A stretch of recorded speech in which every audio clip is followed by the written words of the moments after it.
안녕하세요. 저는 전 남편에게 십수년의 화끈한 복수를 한 40대 여성입니다. 가진 거 없이 결혼한 여자가 경제력도 없으면 어떤 결혼 생활을 해야 하는지 아시는 분은 아실 거예요. 억지로 누가 떠밀어 한 결혼도 아닌데 늘 부족한 친정과 경제력 없는 처지는 결혼 생활의 발목을 잡곤 하죠.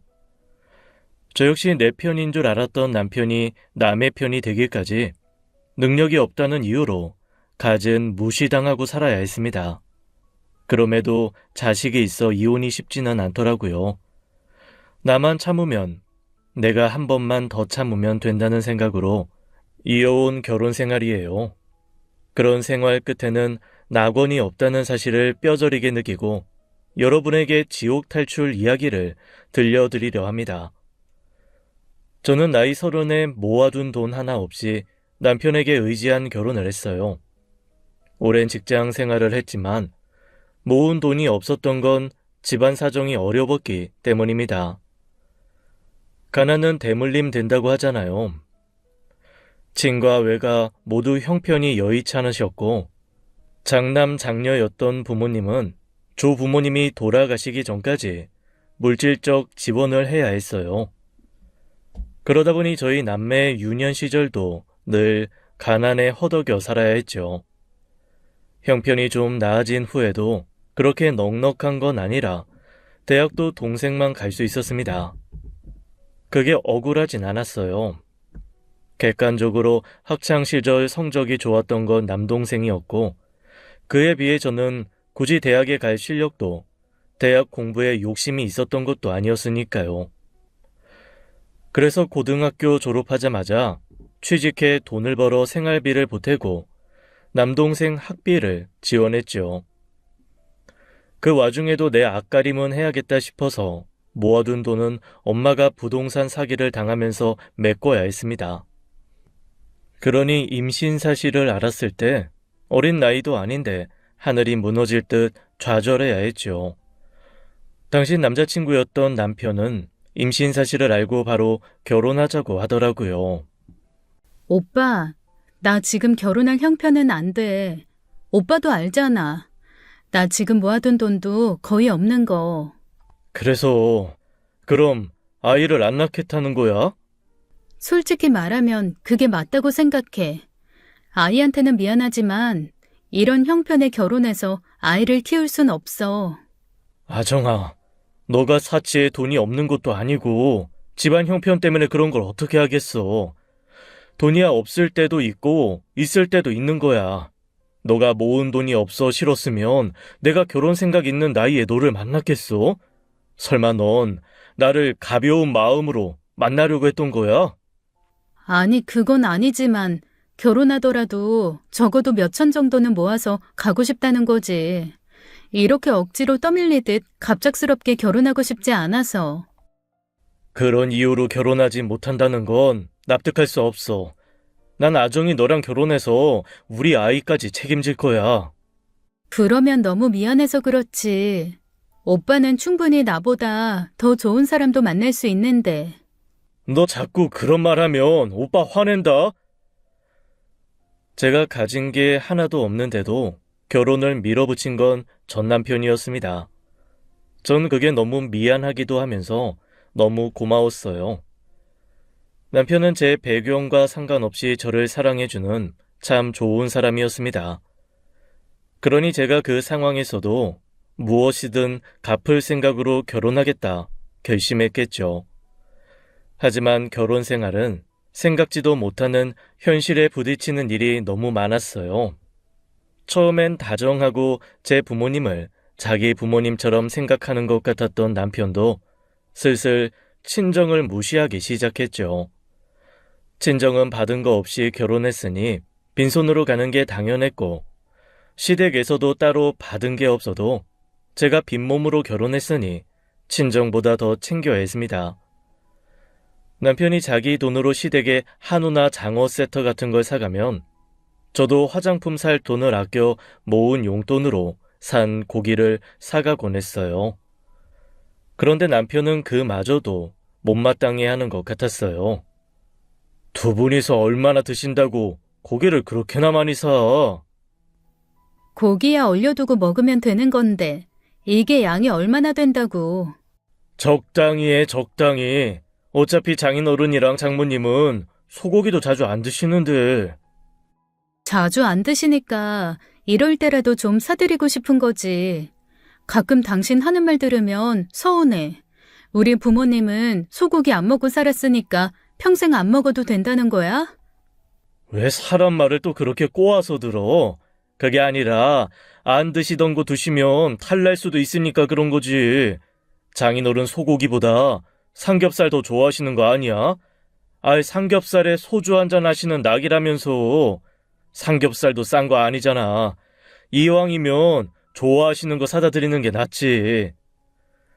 시댁은 소고기에 와인 먹는 집이라 모시고 식사할 때도 소고기 파는 식당을 찾아가고, 친정은 기껏해야 삼겹살 파티나 하던 집이니 삼겹살 집이나 막창집 찾아가는 게 일상이었죠. 그뿐만이 아니었습니다. 이번 추석 때 엄마가 다 같이 제주도 여행 가자던데? 제주도? 얼마나? 2박 3일? 이번 연휴 길지도 않은데 제주도로 2박 3일이나 여행 가면 우리 집은 못 가잖아. 아가씨도 시댁 가야 하는 거 아니야? 매제가 자기 집에 말해서 시간 맞추겠다던데? 아이, 그 전주에 가면 되는 거고, 우리도 전주에 가서 들리면 되잖아. 그래도 부모님이 속상해 하실 텐데. 그럼 뭐 엄마한테 안 된다고 말할게. 미안해. 미안하긴. 그냥 엄마가 물어봤다는 것뿐이야. 아, 맞다, 아정아. 근데 지난달 카드값이 좀 더 나왔던데? 어? 아, 그거 아버지 치과 치료 때문에. 미안해. 그건 내가 따로 줄게. 그래. 제가 멋대로 남편 돈을 쓰는 건 아니었어요. 저도 임신 막달까지 일하고 출산 후 3개월 만에 복직했으니까요. 월급은 최소한의 개인적인 용돈을 제외하면 전부 남편이 관리했고요. 그러다 보니 가끔 목돈이 들어갈 때 남편 명의로 된 한도 높은 카드 할부를 사용하곤 했죠. 그런데 그때마다 남편은 미리 말하고 쓴 건데도 명세서가 나오면 꼭 그렇게 한마디씩 묻곤 했습니다. 남편은 그냥 물어본 것뿐이라곤 했지만 제가 느끼기엔 친정에 들어가는 돈으로 눈치 주는 것 같았습니다. 그러니 못 이기는 척 결국 남편이나 시댁 의견에 끌려 다닐 때가 많았고요. 저를 염치 없는 사람으로 생각하는 것처럼 느껴질 때마다 정말 자괴감이 많이 들었습니다. 그렇게 한 해, 두 해가 지나고 수년이 지나자 친정이나 저를 무시하는 듯한 태도가 더 심해지더라고요. 그래도 부모님은 어른이라고 대놓고 뭐라고 하진 않는데 남동생을 두고 그렇게 이야기하는 일이 잦았죠. 형민이가 사람 구한다고 해서 처남 소개하려고 하는데 어때? 우람이? 우람이 회사 다니고 있잖아. 벌이가 별로 좋지 않잖아. 얼마 안 되는 돈으로 장인 장모님까지 부양하고 있는데 그 돈 모아 어느 세월에 결혼하겠어. 지금 처남 나이가 적은 것도 아닌데. 부양까진 아니지. 같이 사니 생활비를 드리긴 해도 아빠도 적지만 경제생활 하고 계시고. 그리고 형민 씨 하는 일이랑 우람이가 하는 일은 완전히 다르잖아. 경영 사무 보는 애가 생산 설비 일을 어떻게 해? 뭐든 배우면 되지. 누나 대신 대학까지 나왔으면 집안의 기둥으로서 자기 꿈을 내려놓고 벌이라도 좋은 곳으로 취직해야지. 힘든 일 하기 싫다고 자기 고집만 부리는 거 결국 나머지 가족들한테도 민폐잖아. 부모님도 나도 우람이 회사 다니는 거 민폐라고 생각한 적 없어. 물론 당신은 우람이 생각해서 하는 말이겠지만 솔직히 기분이 좋지는 않다. 우람이는 힘든 일 하기 싫어서 그 회사 다니는 게 아니라 자기 나름대로 뜻이 있어서 열심히 다니는 건데.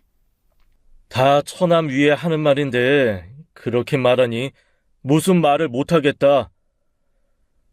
겉으로는 남동생을 위해 하는 말이라고는 하지만 듣기 좋은 콧노래도 한두 번 일하잖아요.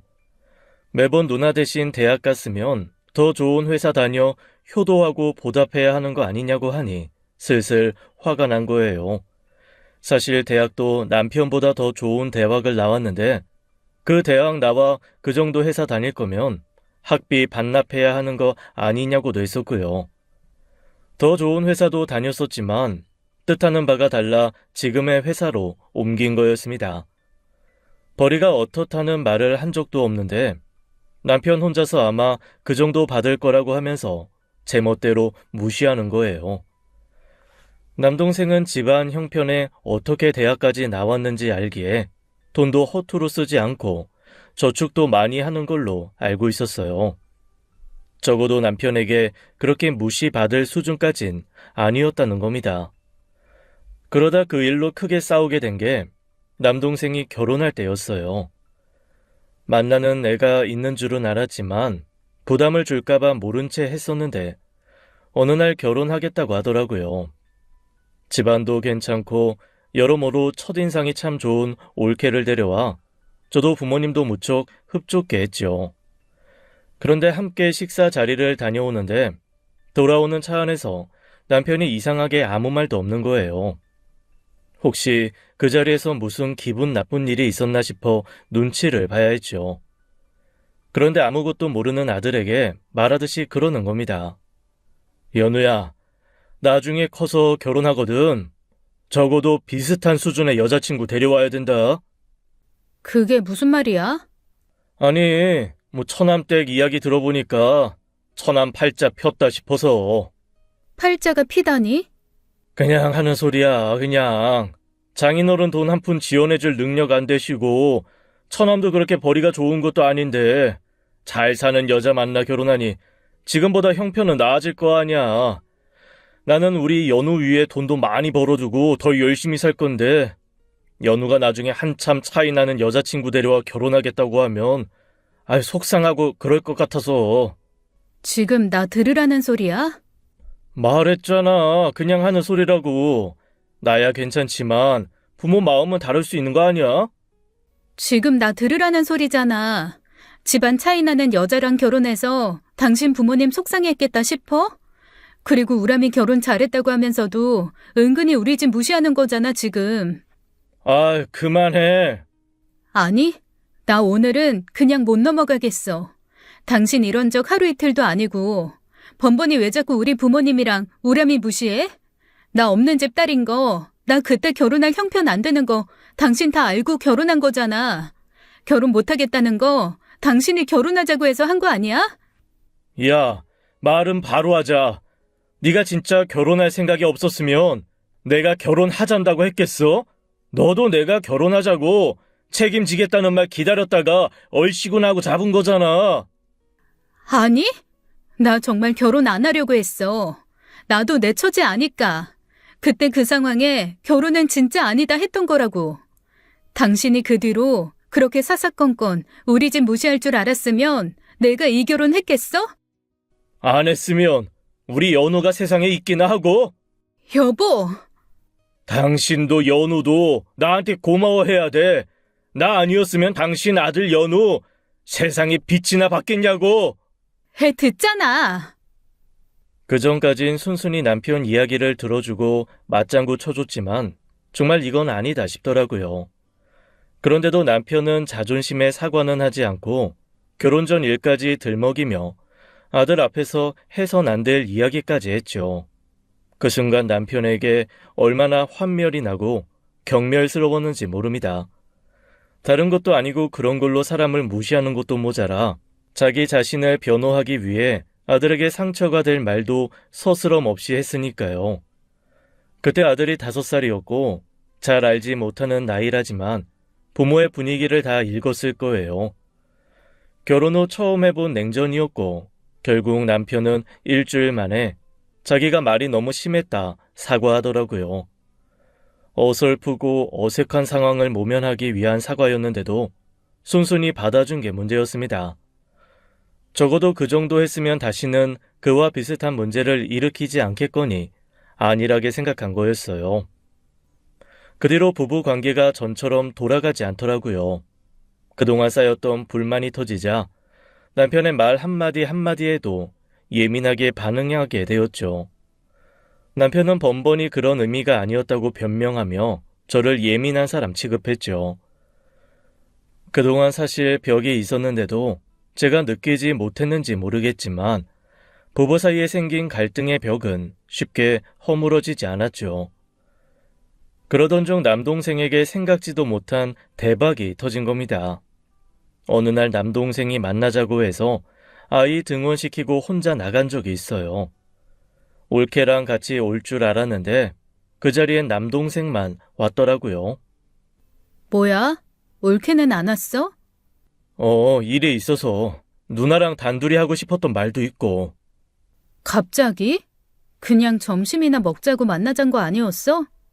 누나, 잘 봐. 남동생은 평소보다 긴장한 얼굴이었습니다. 평소답지 않은 태도 때문에 저도 바짝 긴장하며 남동생이 내민 휴대전화 화면을 보았어요. 그런데 보고도 뭔지 모르겠더라고요. 상식적으로 당시 남동생 형편으로는 말도 안 되는 액수가 계좌에 찍혀 있었으니까요. 이게 뭐야? 대박! 어? 주식 투자한 게 잘 됐어. 아무리 그래도 그렇지. 이게 주식으로 가능해? 아무래도 이 방법밖에 없다 싶어서 공부 많이 했거든. 현주도 나랑 의견이 같아서 모아둔 돈을 크게 넣었는데 그게 대박 난 거야.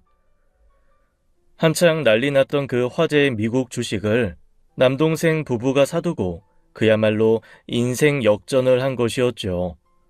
로또 1등 정도 되는 돈이었고 저는 그 소식에 그 자리에서 울고 말았습니다. 제 일도 아니었는데 제 일처럼 너무 기뻤거든요. 저희 가족에게 그런 대박이 찾아올 거란 기대조차 하지 않았기에 더 가슴이 벅찼죠. 그런데 남동생이 저를 한참 달래주더니 뜻밖의 이야기를 하는 거예요.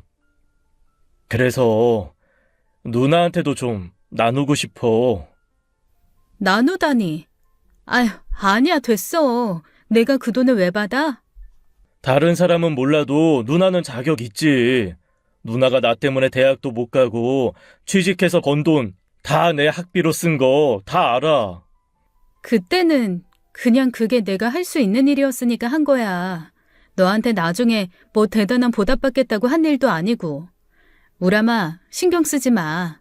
나는 그냥 이제 너 좀 고생 덜하고 살겠다. 네 처가에도 면은 좀 서겠다 싶어서 안심이야. 나한테 줄 돈 있으면 앞으로 엄마 아빠 좀 더 신경 써줘.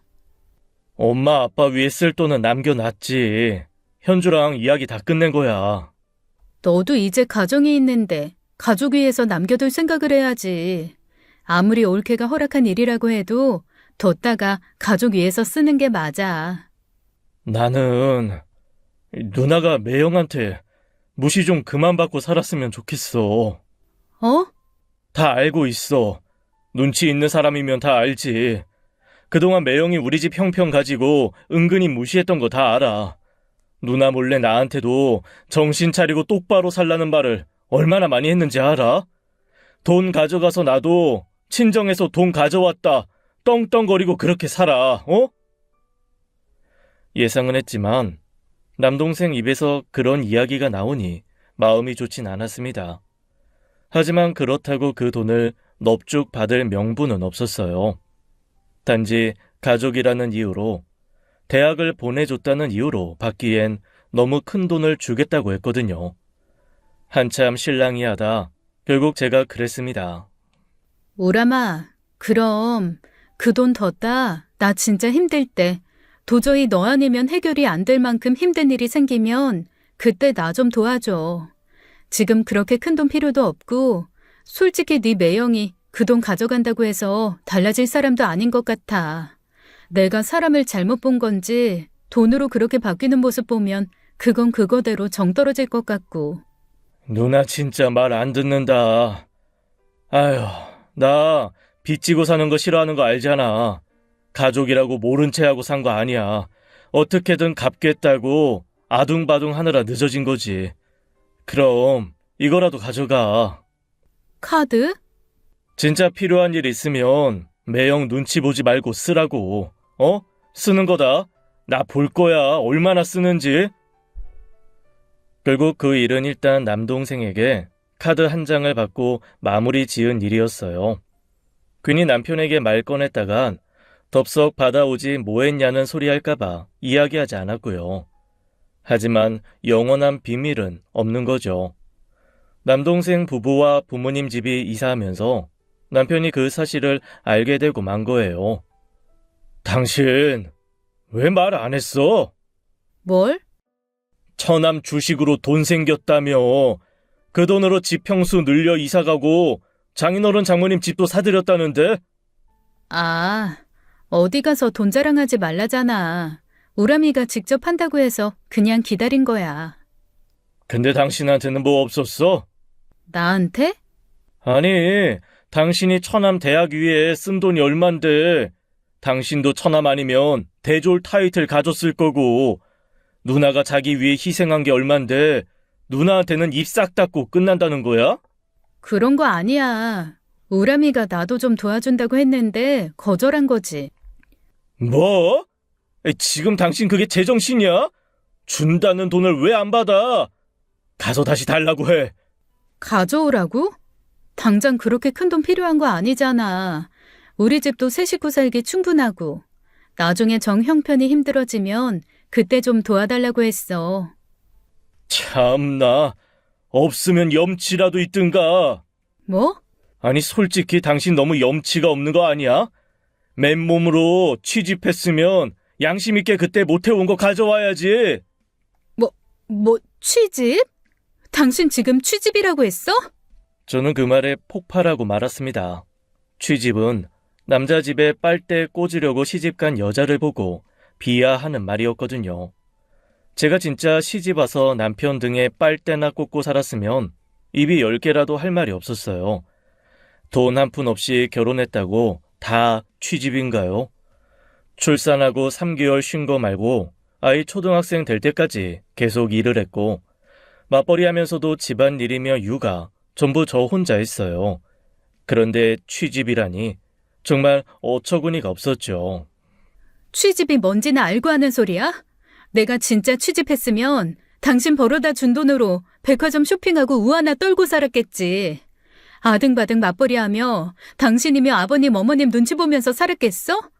돈은 당신이 더 벌어와도 내가 이 집에서 집안일하고 독박 육아한 거 그거 돈으로 환산하면 내가 했어도 더 했어.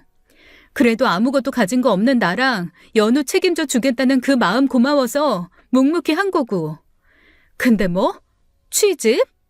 당신 착각하지 마. 그 돈 우람이 거지 내 거 아니야. 그리고 우람이가 나한테 준다고 해도 그게 내 돈이지 당신 돈이야? 어떻게 가져오라 마라 그런 소리를 해? 뭐야? 야, 그럼 이 집은 내 덕분에 이 집에서 사는 건? 당신 이 집 사온 거라고 할 수 있어? 남은 대출도 같이 갚은 건데 그게 온전히 당신 집이라고 할 수 있냐고. 막말로 지금 이혼해도 당신이랑 나 재산 분할해야 돼. 어디 가서 물어봐. 내가 진짜 취집이고 염치가 없는 건지. 말하다 보니 울컥 서름이 치밀더라고요. 이런 것도 몰라주는 사람 위에 왜 그렇게 눈치만 보고 아둥바둥 살았을까 싶어서요. 세상에 둘도 없을 내 편처럼 굴더니 이제껏 가져온 거 안 가져온 거 계산하고 있었다는 거잖아요.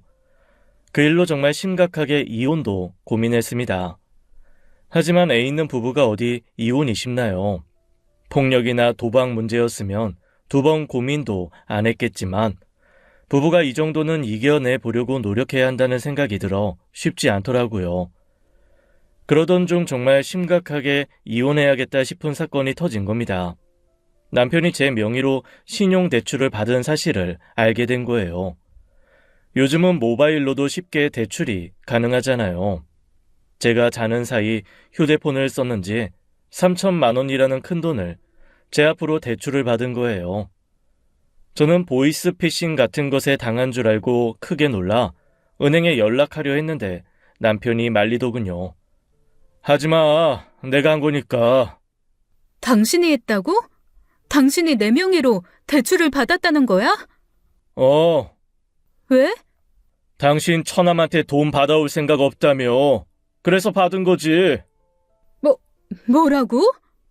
솔직히 그 정도로는 어림없긴 하지만 그동안 같이 산 정을 생각해서 그 정도에서 끝난 줄 알아?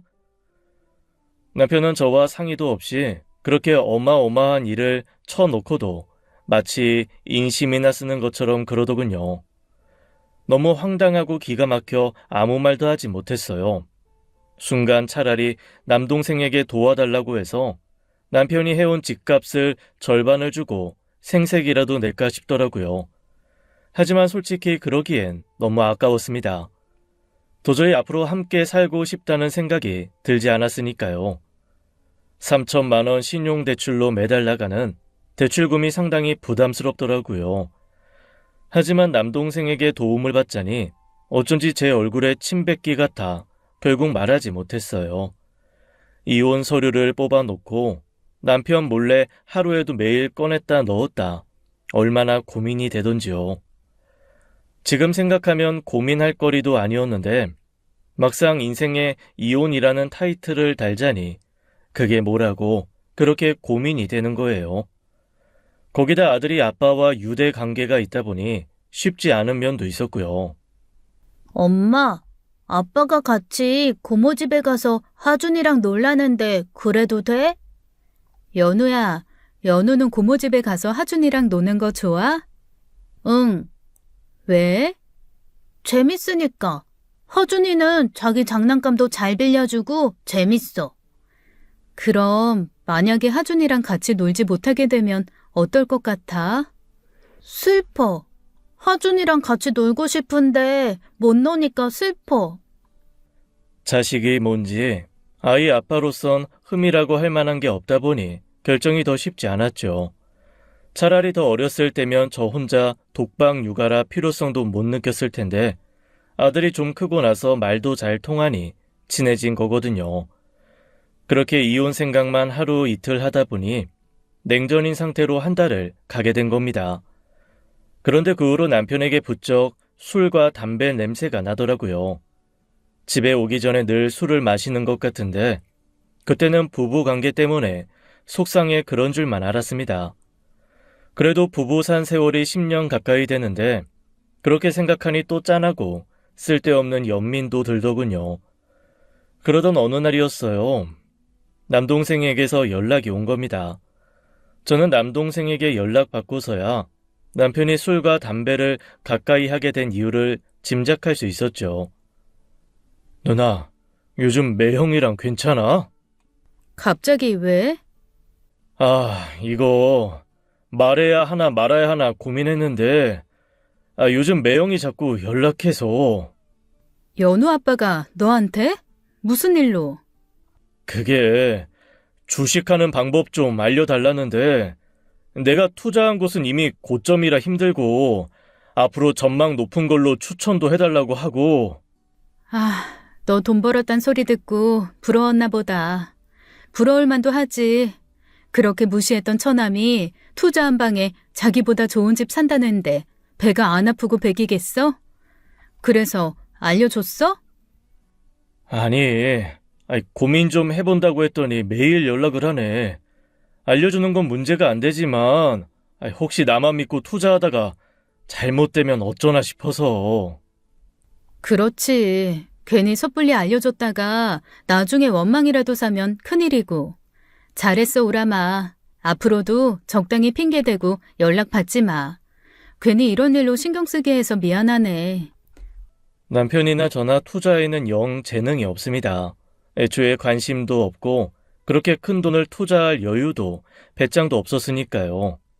게다가 시아버지가 젊어서 주식으로 수천을 날린 적이 있어 남편에겐 그게 트라우마가 되어 할 생각도 안 든다고 했었거든요. 그런데 주변에서 투자로 그렇게 큰 돈을 만졌다고 하면 흔들리기 마련이지요. 제 명의로 돈을 빌렸다더니 그 돈으로 투자를 해보려나 싶은데 자존심 건드는 일이 될까봐 일단 모른 채 하고 있었습니다. 차라리 그 돈으로 투자에 잃고 사과라도 했으면 인생 공부한 셈 치자고 하며 넘어갔을 거예요. 남편이 그렇게 상상도 못할 짓을 할 줄은 꿈에도 몰랐으니까요. 적당히 필요한 말만 하며 아들의 부모로서만 산 지 몇 주 지났을 때였습니다. 갑자기 남편이 불쑥 그러더군요. 처남한테 돈 좀 달라고 하면 안 돼? 왜? 필요해서. 돈이 어디에 필요한데? 내 명의로 빌린 3천만 원은? 꼬치꼬치 캐묻지 말고 좀 필요하다고 하면 그냥 그러려니 하고 주면 안 되냐? 나 지금 그 3천만 원도 그냥 넘어간 거 아니고 참고 있는 거야. 내가 머저리라서 그 대출금의 이자까지 그냥 갚고 있는 줄 알아? 당신 행여 우람이 보고 어디 투자해볼 생각이면 그만둬. 우람이 걔 주식 공부만 수년을 했더라. 그렇게 해도 안 되는 게 주식이래. 어떻게 보면 그것도 도박이지. 근데 당신 아무것도 모르는데 설마 그걸로 돈 욕심내는 거야? 처남도 하는데 내가 왜 못해? 처남 다닌 대학이나 내가 다닌 대학이나 거기서 거긴데 처남이 더 좋은 대학 다녔다고 머리도 나보다 더 좋아? 도와줄 생각 아니면 집어치워. 미리 말하는데 나중에 대박나 손이나 벌리지 마. 아무리 부부간이라도 네 돈 내 돈은 따로 있으니까. 그럴 거면 뭐하러 같이 사냐? 차라리 이혼을 하자고 하지. 뭐? 나는 뭐 이혼 소리 못해서 가만히 있는 줄 알아? 당신이 무슨 명분으로 이혼을 할 건데? 지금 이혼 소송을 내더라도 내가 더 유리한 거 몰라? 이 이야기 그만하자. 그리고 제발 우람이한테 돈 가져오란 소리 좀 하지 마. 나 맡겨둔 돈 없으니까. 힘들 때 도와달라고 했다며. 지금 힘들지 않잖아. 아이씨. 남편과의 대화는 항상 그렇게 돌고 도는 도돌이표 같은 것이었어요. 어느 순간부터는 내가 사람이랑 이야기를 하고 있는지 벽이랑 이야기를 하고 있는지 모르겠더군요. 그래서 더 말이 줄었고 부부관계는 나아지지 않았습니다. 그렇게 지내다 보니 문득 궁금하더라고요. 저 사람도 이제 저를 그렇게 사랑하는 것 같지도 하는데 자기 성에 안 차는데도 이혼 이야기는 안 꺼내는 게요. 바보처럼 그래도 내가 가족이긴 한가 보다. 우리 사이에 이혼이라는 건 없나 보다 하고 쓸데없는 희망을 품었어요. 그 일이 일어나기 전까지만 해도 말입니다. 경찰서에서 연락이 온 건 한 달쯤 뒤였어요. 놀라 달려가 보니 그곳엔 남편과 남동생이 함께 있었죠. 둘 다 몰골이 말이 아니었어요. 여보, 우람아, 이게 대체 어떻게 된 일이야? 오성태 씨 때문에 오신 거죠? 거리에서 폭행 신고를 받고 출동해 모시고 온 거예요. 두 분 매형 처남이시던데 적당히 합의 보시게 설득 좀 해주세요. 오성태 씨 고집 보통이 아니신데. 합의라뇨? 여보, 그게 무슨 말이야? 남편은 제 물음에 온갖 인상을 찌푸리며 남동생을 흘겨보더군요. 술 냄새가 나는 걸 보니 술도 마신 것 같았습니다. 이 자식 때문에 다 망했어. 이 자식이 내 인생 말아먹은 거라고. 그게 무슨 말이냐고. 그게 어떻게 제 탓이에요. 매형, 제가 그때 분산 투자라고 했고 리스크 감수할 여유 없으면 하지 말라고도 했어요. 선택은 매형이 한 거고 엄밀히 말해 제가 적극 권유한 것도 아니잖아요. 그래서 너 지금 책임이 없다 이거냐? 너는 수십 배를 벌어놓고 나 너 아니었으면 주식에 손도 안 댔어. 그래서 제가 하라고 했냐고요. 제가 투자 상담사예요? 자산관리사예요? 난 몰라. 난 모르겠으니까 네가 책임져. 가족이면 공동 책임이지. 그게 어떻게 내 탓만 돼? 진짜 미쳐버리겠네. 듣자 하니 기어이 남동생을 닥달해 주식 겉핥기를 해놓고 그 책임을 남동생에게 떠넘기는 것이었습니다. 알고 보니 그 일로 크게 손해본 남편이 남동생을 찾아가 따져 묻다가 재분에 못 이겨 폭력을 행사한 거였어요. 피하기만 하던 남동생도 결국 같이 주먹질을 해서 쌍방 폭행으로 서로 온 것이었고요. 머지않아 올케도 오게 되면서 적당히 설득해 집으로 데리고 왔는데 더 기가 막힐 일이 남아있는 겁니다. 3천만 원 잃었으면 그냥 그걸로 공부했다 치고 마라. 어차피 그 돈 갚는 거 당신 아니고 나잖아. 우람이 잘못도 아니지만 괜히 우람이 탓하면서 원망하지 말라고. 천안 보고 갚으라고 해. 왜 그걸 우람이가 갚아야 하는 건데? 똥은 당신이 싸놓고 치우는 건 우람이야? 3천 아니고 1억. 뭐? 순간 뭐에 맞은 기분이었습니다. 남편은 분하다는 듯 3천이 아닌 1억을 투자했다고 고백했거든요. 3천도 없어 내 명의로 대출을 받은 사람이 나머지 7천을 어디서 구했나, 적금을 손댔나 뭐랬나 순간 머릿속이 엄청 복잡했어요. 얼마나 놀랐는지 1억이라는 큰돈이 어디서 났냐고 묻지도 못했죠. 제가 멍청하게 무슨 말인지 모르겠다는 듯이 쳐다보고만 있자 남편이 그러더군요. 퇴직금 넣었어. 퇴직금이라니? 당신 퇴직금 정산받아서 넣었단 말이야? 그래, 당신 동생 믿고 내가 내 미래 넣어서 꼬라박은 거라고. 이래도 당신 동생 책임이 아니야? 여러분은 이해가 되시나요? 저는 남편이 하도 당당하게 이야기해서 정말 남동생 잘못이 있는 줄만 알았습니다. 그래서 멍청하게도 계속 남동생이 어느 부분에서 잘못한 건지, 제가 놓친 부분이 있는지 생각했지요. 남편은 그냥 막무가내였어요. 남동생이 투자로 큰 돈을 번 것을 보고 주식에 관심을 가지게 된 것이고, 주식 종목을 찝어준 것도 남동생이니 결국 남동생 때문에 피해를 보게 된 것이라고요. 그럼 만약에 우람이 덕분에 이득 봤으면 그러면 당신은 이익금 전부 우람이 줄 생각이었어? 뭐? 지금 당신 하는 말이 그렇잖아. 우람이 때문에 손해본 종목이라 우람이가 해결해야 한다면 이득 봤으면 전부 우람이한테 줬을 생각했던 거냐고. 박박 우기던 남편도 허를 찔렸는지 꿀먹은 벙어리가 되었죠. 이젠 하루 이틀 일도 아니었지만 남편의 태도가 무척 실망스럽고 심지어 한심해 보이기까지 했습니다. 도무지 이 사람이랑은 미래를 생각할 수가 없겠다는 판단을 내린 거예요. 상의도 없이 제 명의로 대출해 미리 퇴직금 정산받아 그 큰 돈을 주식에 투자해 손해본 일이 불과 3개월 동안의 일이었죠. 다음 날 걱정에 전화한 남동생이 그러더군요. 누나, 긴 말할 필요 없이 당장 이혼해. 내가 오늘 일어나자마자 변호사부터 찾아갔거든. 누나 충분히 이혼 가능해. 그러니까 이혼해. 우람아, 그건 내가 알아서 할 테니까 신경 쓰지 마. 누나도 고민 많이 하고 있어. 고민할 일 아니야. 연우 때문에 그래? 내가 양육권까지 가지고 올 수 있게 해줄게. 누나가 뭐가 부족해서.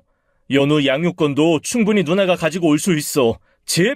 집도 내가 해줄게. 내가 도와준다고 했잖아. 이건 어디까지나 우리 부부 일인데 너한테 그렇게 큰 도움 받는 거 나로선 쉽지가 않아. 아이 진짜 누나. 내가 오죽했으면 이래. 경찰서 가기 전에 진짜 가관이었어. 내가 진짜 누나한테는 말 못하는데. 아 매영, 그거 진짜 글러먹었어. 누나를 무슨 거지 취급하면서. 아이 제발 누나, 어? 흥분한 남편은 사정을 하며 이혼을 종용했습니다. 그래서 저는 사실 고민은 이미 끝났고 이혼할 생각이라고 솔직하게 이야기했죠.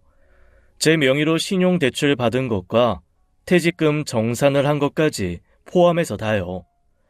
그랬더니 남동생은 길길이 날뛰면서 어떻게 그런 사람이랑 살았냐며 변호사를 소개해줬죠. 행여 협의 이혼이 힘들 것 같거든 꼭 말하라고요.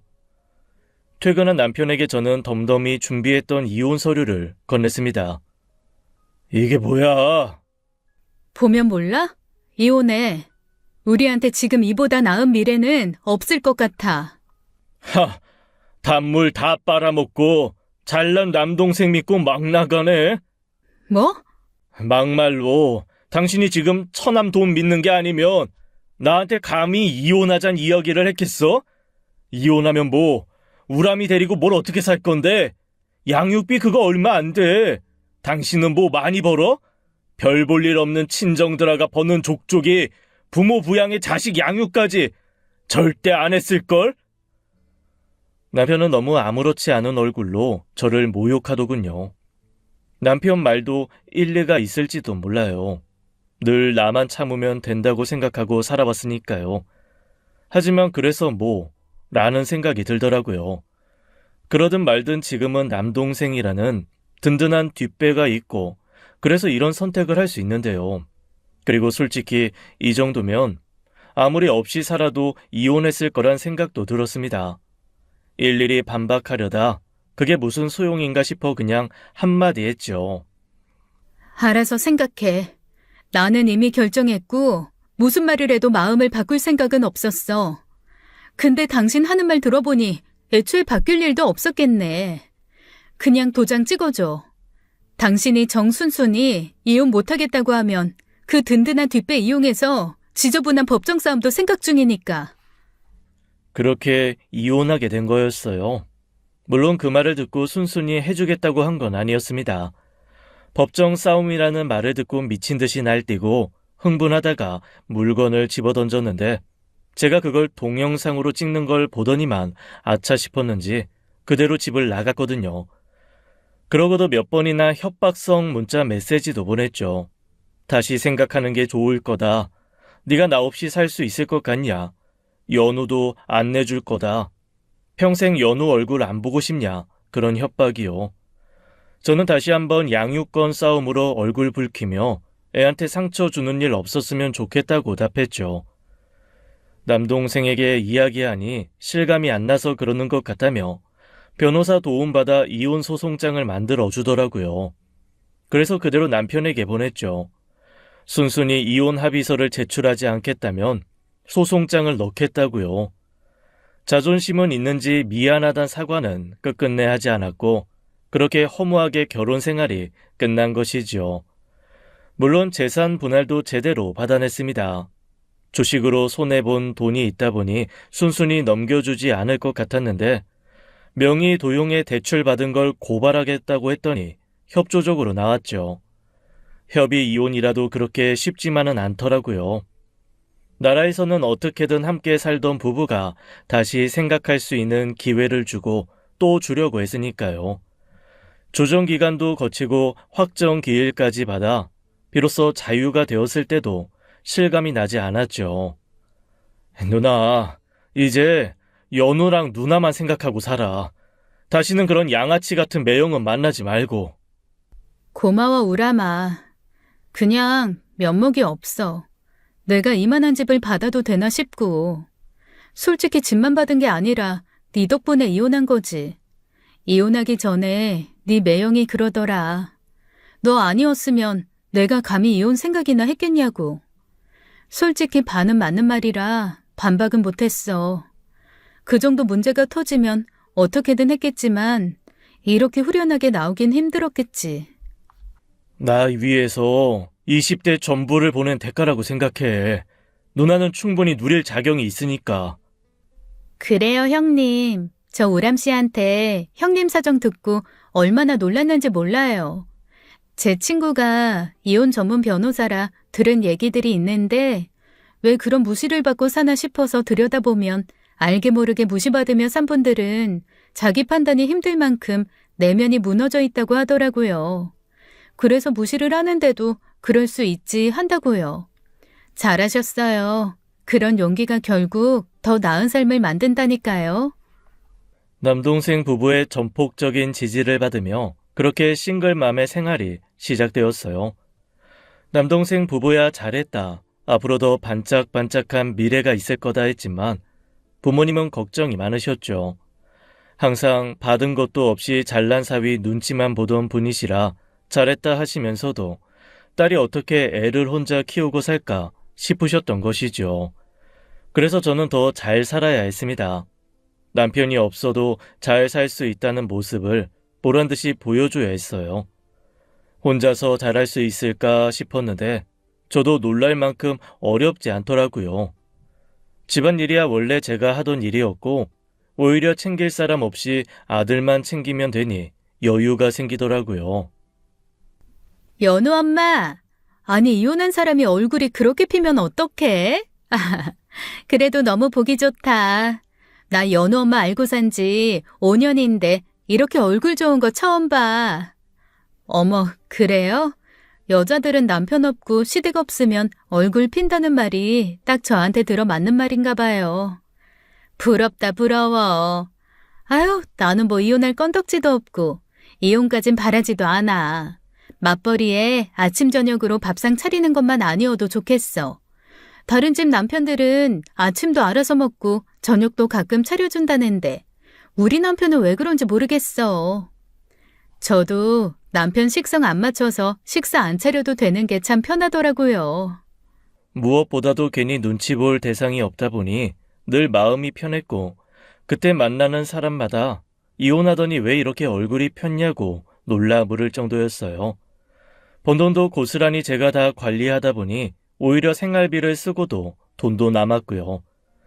주말에는 남동생 부부나 부모님을 만나 아들과 함께 시간을 보냈고 저도 놀랄 만큼 이전보다 삶의 질이 올라갔습니다. 이혼하면 무너진 세상에서 깔려 사느라 힘들 줄 알았는데 그게 아니더라고요. 이혼했다고 손가락질하는 사람이 오히려 손가락질 받는 세상이 되다 보니 인식도 많이 좋아졌고요. 딱 하나, 아들이 아빠 빈자리 느낄 때만 좀 신경 쓰이긴 했습니다. 2주에 한 번 전 남편 집으로 아이를 보냈고 그 외의 시간에 남동생이 놀아주니 그래도 큰 문제는 없었어요. 그렇게 3년을 살던 어느 날이었습니다. 그 사이 남동생은 친구와 함께 창업에 성공해 스타트업 회사를 꾸리고 있었어요. 벌써 직원이 13명이나 되는 어엿한 회사의 대표가 되었고 한 아이의 아빠가 되었죠. 그러던 어느 날 남동생 회사 근처에 볼일을 보러 갔다가 회사에 들리게 되었어요. 고생하는 직원들 위해 커피와 빵을 사들고 들른 길이었죠. 그런데 그곳에서 정말 예상치 못한 사람을 만나게 된 겁니다. 다들 드시고 하세요. 오랜만이네. 당신이 왜 여기 있어? 역시 처남이 말 안 했나 보네. 나 여기서 일해. 여기서 일한다고? 우름이네 회사에서? 왜? 그렇게 됐어. 처남 회사에서 일하게 됐으니 내가 운이 좋네. 저는 너무 당황해 하마터면 들고 있던 커피를 쏟을 뻔했죠. 아이를 보내는 일로 한 번씩 연락했는데 전 남편도 제게 그런 이야기 한 적이 없었어요. 그러니 얼마나 당황스러웠겠어요. 게다가 다른 곳도 아니고 남동생 회사라니요. 그 길로 남동생을 찾아가 자초지종을 물었습니다. 우람아, 이게 어떻게 된 일이야? 연우 아빠가 왜 여기 있어? 누나. 매영이 말하지 말아달라고 해서 미안해. 그래도 누나한테는 말했어야 하는데 한 달 전에 매영한테 연락이 왔더라고. 만나자고 해서 난 연우 문제인가 해서 갔었지. 그래서 2년 전에 퇴사하고 이 회사 저 회사 다니다가 결국 안 맞아서 최근에 그만뒀나 봐. 나 창업했단 소식 듣고 연락해서 부탁하더라. 그런다고 받아줘? 왜 너는 그걸 내 상의도 없이 결정해? 나도 안 받으려고 했지. 근데 그 사이 매영 좀 많이 변했던데 힘들었는지 주눅도 좀 든 것 같고 사람이 좀 안 됐더라고. 누나도 알잖아. 매영 누구한테 굽히거나 미안하단 소리도 잘 안 하는 거. 결국 누나랑도 이혼할 때 사과 한마디 안 했었고. 사람이 변한다고 뭐 얼마나 변하겠어? 아쉬운 소리 못하던 사람이 아쉬운 소리 좀 한다고 변한 거야? 괜히 저 사람이랑 엮이기 싫어서 그래. 일단은 좀 지켜보려고. 마침 회사에 사람도 필요하고 했어서 시간이 약이라더니 그때는 그렇게 미워 죽겠더니 뭐 저러고 사는 거 보니까 또 연민도 들고. 너무 걱정하지 마. 그리고 누나가 우리 회사에 안 오면 만날 일도 없어. 사업하면서 변한 건 남동생도 마찬가지였어요. 입맛에 맞는 사람 얻는 게 힘들어 몇 번 사람한테 데이더니 차라리 아는 사람이 낫겠다 싶어 고용한 것이었죠. 남동생 사업이야 제가 어떻게 간섭할 수 있는 영역이 아니라 어쩔 수 없이 물러서 있어야 했어요. 남동생 말대로 회사에 가는 게 아니면 만날 일도 없으니 차라리 잘 됐다 싶었던 거고요. 그런데 그 뒤로 전 남편의 수상한 움직임이 시작된 거예요. 엄마, 이제 아빠랑 같이 살아? 아니, 누가 그래? 아빠가 그러던데. 곧 엄마랑 아빠랑 셋이서 같이 살게 될 거라고. 그냥 농담했나 보다. 실망했어? 뭐, 안 했다고 하면 거짓말이지만 난 지금도 괜찮아. 아빠 없이 엄마랑 둘이 사는 것도 익숙해져서. 근데 아빠는 왜 그런 농담을 했지? 전 남편 집에 갔다 온 아들 입에서 이상한 말이 나온 거죠. 설마 가진 거 다 잃고 안 되겠다 싶으니 재결합을 생각하나 싶어 소름이 돋더라고요. 그래서 절대 그럴 일 없으니 꿈 깨라고 단단히 못 박아 두어야겠다고 생각했죠. 당신 연우한테 무슨 말을 한 거야? 엄마랑 아빠랑 같이 살 거라고? 왜 그런 쓸데없는 말을 해서 애를 실망을 시켜? 그냥 해본 말이야. 왜, 연우가 실망했대? 그럼 실망하지. 우리 이혼에 피해본 유일한 사람인데. 유일하진 않지. 뭐? 당신이랑 이혼하고 나서 생각 많이 했어. 내가 왜 그랬을까? 그러려고 한 게 아닌데 어느 순간부터 당신 은근히 무시하고 그랬던 거 인정해. 그때 제대로 사과하지 못해서 미안해. 뭐야 갑자기? 나 사과 받겠다고 연락한 거 아니야. 연우한테 쓸데없는 얘기하지 말라고 연락한 거지. 난 당신이랑 재결합할 생각 추호도 없어. 이혼하고 나니까 그곳이 지옥이었다는 걸 알겠더라. 나와 보니까 은근히 사람 무시하고 깔보던 당신 없어서 너무 좋아서. 미안해. 연우한테는 말 조심할게. 전 남편답지 않게 다 죽어가는 목소리로 힘없이 대답한 후 전화를 끊었어요. 남동생이 사람이 변했다고 했다던 말이 무슨 말인지 알 것 같더라고요. 대체 무슨 일이 있었기에 사람이 저렇게 180도로 변했을까 싶었죠. 하지만 남편의 수작은 거기서 그치지 않았습니다. 아들을 통해 저한테 자질구레한 선물을 보내는 거예요. 엄마, 이거 아빠가 엄마 갖다 주라는데? 이게 뭔데? 몰라. 사과의 뜻이래. 아들이 건넨 건 작은 목걸이가 담긴 상자였습니다. 저는 그대로 다시 돌려보내야 했어요. 아들에게 돌려보내기 뭐해서 남동생을 통해 돌려보냈죠. 그런 식으로 사과 받을 생각도 없고 아무것도 받을 게 없으니 다신 그런 짓 하지 말라는 경고도 함께요. 지금 생각하면 사람 촉이라는 게 참 신기해요. 시간이 약이라고 어쩌면 화해의 손길을 내미는 전 남편 손을 잡았을 법도 하잖아요. 사람은 망각의 동물이라고 그걸 다 잊고 다시 재결합을 할 수도 있는 거고요. 그런데 전 남편이 많이 유해지고 변했다는 생각이 들면서도 본능적으로 피하게 되더라고요. 그런 말이나 선물이 기쁘지가 않고요. 그 뒤로도 애를 이용해 자질구레한 수작을 부리곤 했지만 제가 넘어가지 않았습니다. 그러던 어느 날이었어요. 웬 낯선 여자로부터 연락이 온 거예요. 여보세요? 연우 엄마예요? 네, 그런데요. 누구세요? 저 연우 아빠 만나는 사람이에요. 들어서 아시겠지만. 네? 누구요? 전화의 상대는 전 남편이 만나고 있던 여자였습니다. 여자는 여자친구가 아니라 사실상 2년 동안 함께 살며 사실혼 관계에 있다고 했어요. 재결합 뉘앙스를 풍기던 전 남편에게 여자가 있다는 사실도 충격이었지만 대체 왜 저한테 연락했는지 궁금하더군요.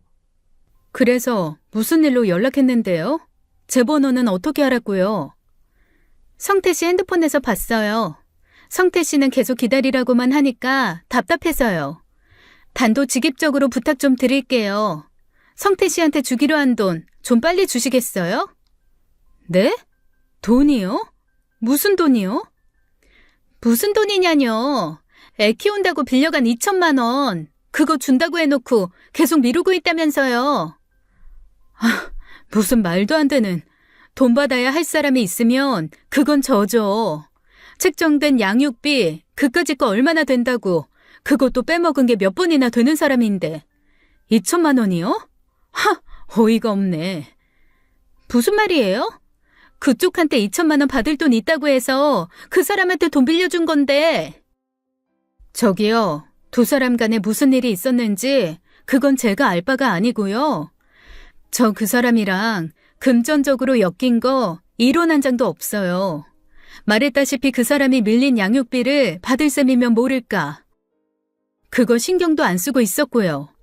왜 신경을 안 썼겠어요? 나 연우 아빠한테 그 몇 푼 안 되는 양육비 안 받아도 충분히 애 키우고 살 능력 있다는 거예요. 그 사람 수작에 넘어간 그쪽 사정이야 안타까운데 저한테 그러지 마시고 그 사람한테 전화하세요. 그 기가 막힌 연락은 전 남편의 거짓말로부터 시작된 것이었습니다. 제게 받을 돈이 있다고 하고 자기 여자친구한테 돈을 빌린 모양이더라고요. 돈을 빌리기 위해 저를 팔아먹었다는 사실에 열이 받긴 했지만 상종하고 싶지 않아 그러고 말았습니다. 그런데 더 경악스러운 일이 남아 있었던 거예요. 올케한테 연락이 와서 받아보니 남동생이 전 남편을 고소를 했다는 겁니다. 고소라니? 갑자기 무슨 일인데? 잘 지내는 거 아니었어? 우람 씨는 잘 지내보려고 했는데 알고 보니 횡령이 있었더라고요. 뭐, 횡령? 누가? 연우 아빠가? 몰랐는데 알고 보니 직원들 사이에서 대표 매형이라면서 위세를 부린 모양이에요. 그러면서 법인카드 하나 가지고 있었는데 그걸 사적으로 이용했더라고요.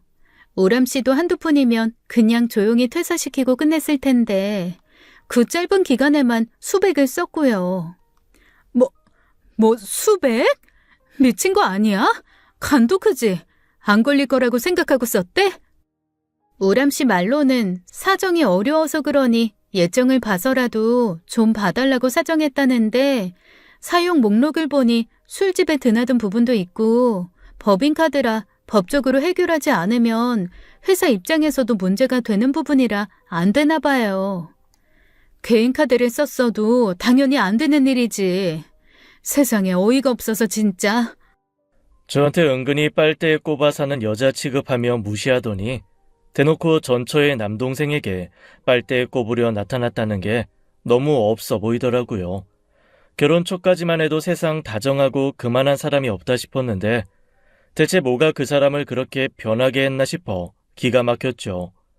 저는 남동생에게 절대 봐주지 말라고 당부했고 그때까지만 해도 한 발자국 떨어져 있었습니다. 그런데 자기 뜻과 달리 남동생이 고소를 하겠다고 하자 이번엔 저한테 연락을 하더라고요. 연우 엄마, 당신이 처남 좀 말려줘. 나 진짜 너무 힘들어서 그런 거야. 당신도 들어서 알 거 아니야. 나야 말이 퇴사지 거의 권고사직이었고 그래서 진짜 너무너무 힘들어서 그런 거라고. 힘든 사람이 법인카드로 술집에서 80만 원을 끊어? 겁도 없지. 당신이 뭐라고 내 동생이 당신을 봐줘야 하는데? 그리고 말끝마다 처남 하지 마. 누가 당신 처인데? 같이 살고 있는 그 여자가 처 아니야? 내 핑계 대고 빌려간 돈이나 갚아. 그 돈도 없어서 법인카드로 술집 갔겠지. 진짜? 당신 현명하지 못한 건 알았는데 이렇게 멍청해서야 되겠어? 나 연우 아빠야. 당신 자식 아빠라고. 내가 이 일로 감옥이라도 가게 되면 그때 연우한테 뭐라고 할 건데? 네 아빠 결국 엄마가 도와주지 않아서 감옥 가게 됐다. 그렇게 말해 아들 원망 살래? 하하, 진짜 저급하다 저급해. 이봐요 오성태 씨. 나는 내 아들 그렇게 멍청하게 키우지가 않았어요. 연우는 아빠가 삼촌 회사 돈을 마음대로 그것도 술집에 갖다 써서 감옥 간 거라고 하면 벌을 받아야 하는구나 한다고요. 네? 그리고 당신 나한테 이러면 안 되는 거 아니야? 양육비 내가 말을 안 하고 있으니 당연하게 안 주고 있잖아. 당신 이런 식으로 나오면 나도 가만히 안 있어. 뭐? 가만히 안 있으면 어쩔 건데? 지금 소송이라도 하겠다는 거야? 이야, 남매가 쌍으로 아주 인정머리라고 눈꼽만큼도 없구나. 야, 해라 해. 이판사판 내가 뭐 무서울 줄 아냐? 그때는 왜 이런 놈이랑 다시 얽혀 속 뒤집어지는 일을 만드나 싶어 남동생이 원망스러웠습니다. 하지만 제가 남동생을 어떻게 원망하겠어요? 잘못한 사람은 따로 있는데 선의를 베푼 사람에게 그러는 게 네가 당할 만했다 그럴 순 없잖아요.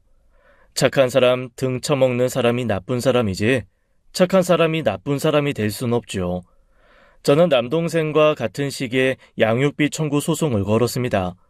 이판사판 무서울 게 없으니 알아서 하라던 남편은 정작 고소가 2건이 걸리자 다시 연락이 왔더라고요. 받지도 않고 차단해두고 변호사 통해 연락하라고 하니 구구절절 손편지도 써서 보냈는데 아주 웃기지도 않았습니다. 당신과 연우 그리고 내가 함께 미래를 꿈꿨던 시절이 분명히 있었는데 미안해 아정아. 시간을 되돌릴 수만 있다면 내 전부를 주고서라도 바꾸고 싶어. 그깟 돈 몇 푼이 뭐라고 날 위해 뭐든지 하려고 했던 당신과 연우의 웃음이 내 삶의 전부였다는 것도 모르고 나는 정말 한심한 놈이야. 나 같은 놈에게도 제발 한 번의 기회를 더 줄 수는 없을까? 제발 나 좀 도와줘 아정아. 연애 시절 손편지 좀 써달라고 할 때는 자긴 편지 쓰는 재주가 없어 못해 돈이나 쓰겠다더니 그렇게 편지 잘 쓰는 사람인 줄 몰랐어요. 끝에도 적절한 시점이 있고 방법이 있는 거더라고요. 어쨌든 저는 결과적으로 좋은 일이 되었습니다. 결과적으로 양육비 청구 소송을 두고 친권 포기를 받아냈으니까요. 물론 아들에게는 언제든 지금처럼 아빠가 보고 싶으면 만나도 좋다고 했지만 애들이 귀가 밝잖아요. 어른들이 하는 이야기를 듣고 제 아빠한테 실망했는지 더는 아빠를 보고 싶지 않다고 하더라고요. 횡령 금액이 그리 크지 않아서 벌금형이나 받으려라 했는데 남편은 징역 6월에 집행유예 2년을 받았습니다. 알고 보니 사실혼이라던 그 여자한테도 고소당한 모양이더라고요. 그 돈으로 뭘 했나 했더니 그때까지도 주식에 미련을 버리지 못하고 무분별한 투자를 한 것이었고요. 자기 잘난 맛에 살던 남자가 그렇게 된 걸 보니 참 인생사 새옹지마다 싶었습니다. 앞으로 살면서는 다시는 엮일 일 없길 정신 바짝 차리고 살아야겠어요.